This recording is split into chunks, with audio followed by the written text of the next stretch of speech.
நீதிபதிக்கு வாட்ஸ்அப்பில் கடிதம் அனுப்பிவிட்டு தன்னுடைய பதவியை விலகியுள்ளார். அதனை அண்மை செய்தியாக பார்த்துக் கொண்டிருக்கின்றோம்.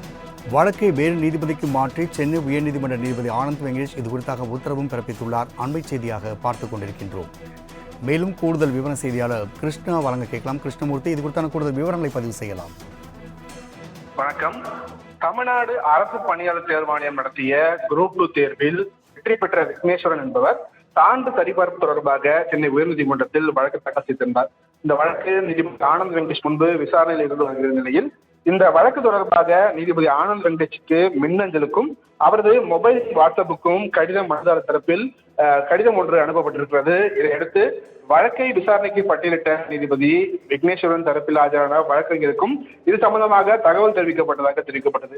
வழக்கு விசாரணைக்கு வந்தபோது ஆஜரான மூத்த வழக்கறிஞர் எஸ் துரைசாமி நீதிபதிக்கு நேரடியாக கடிதம் அளிப்பது குறித்து மனுதாரர் தன்னிடம் எதுவும் தெரிவிக்கவில்லை எனவும் நீதிமன்றத்தின் கண்ணியத்தை பேணுவதற்காக வழக்கில் ஆஜராவதிலிருந்து தான் விலகிக் கொள்வதாக தெரிவித்திருக்கிறார்.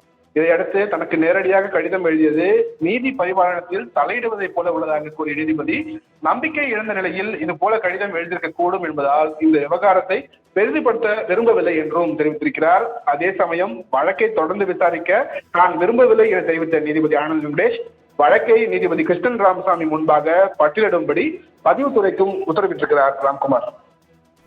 கிருஷ்ணமூர்த்தி, தகவலுக்கு நன்றி.